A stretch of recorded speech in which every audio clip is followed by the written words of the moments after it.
अध्याय 60 अहिल्याबाईंचे चरित्रकार क्रमशः भाग 9 यात आपण हिंदी साहित्य पाहत आहोत।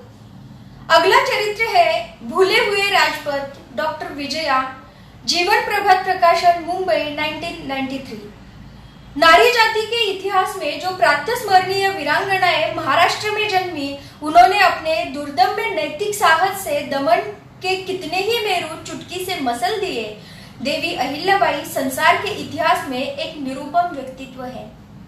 अगला चरित्र है इंदौर के आंचल में मातोश्री अहिल्याबाई, H.A. सिद्दीकी, नभ प्रकाशन अमरावती 2010। अहिल्याबाई के जीवन एवं कर्तृत्व की विशेषताएं। अहिल्याबाई का परमात्मा या परमेश्वर पर दृढ़ विश्वास था। ईश्वर को साक्षी रखकर शासन चलाती थी। अपने रसूलों में कठोर थी और नरम थी। अहिल्याबाई न्यायप्रिय थी, शासन भी न्याय व्यवस्था से चलाया।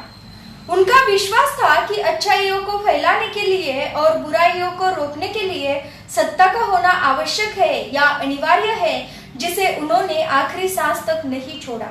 सत्ता का उपयोग अपने स्वार्थ के लिए नहीं किया, बल्कि सत्ता का पूरा उपयोग जन कल्याण के लिए किया। अहिल्याबाई का चरित्र बिल्कुल साफ था। कठिनाइयों से मुकाबला करना, पंजा लड़ाना, आंखों में आंखें डालकर देखना उनकी आन बान और शान थी। विद्वानों और अतिथियों का आदर करती थी। प्रजा के पैसे को प्रजा पर खर्च करती थी। शाही खजाने को प्रजा की अमानत समझती थी। अहिल्याबाई ने वचन का पालन किया। आखिरी सांस तक ईश्वर द्वारा सौंपी गई सत्ता को अच्छाइयों के लिए उपयोग किया।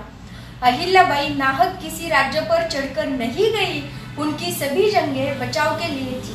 अहिल्याबाई नाहक किसी को कत्ल न किया, न करवाया।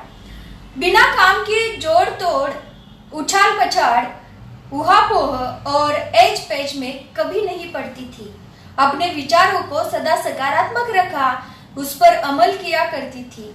किसी से भी मिलती थी, उनके द्वार सबके लिए खुले रहते थे। सबकी बातों को सुनती थी और समस्याओं को हल करती थी। अपने स्वयं के खर्च के लिए राजकोष से कभी कुछ नहीं लिया। अपने नित्य के कामों से निपटकर दिन भर देर रात तक काम किया करती थी। व्यवस्थापन के अंतर्गत जो जिस काम के योग्य होता है, उसे वही काम दिया जाता था और प्रजा के टैलेंट को उपयोग किया। और इसी प्रकार की कई बातें हो सकती हैं जिनके बलबूते पर अहिल्याबाई ने शासन चलाया। उनका मानना था कि जहां मानव का भौतिक अस्तित्व है, वही उसका आत्मिक अस्तित्व भी है। उसे अपने किए का उत्तर देना है। ये कुछ ऐसे सकारात्मक विचार है जिनके सहारे देश की एकात्मकता को कायम रखने में मदद मिल सकती है। इस अध्याय का क्रमशः भाग 10 हम कल देखेंगे।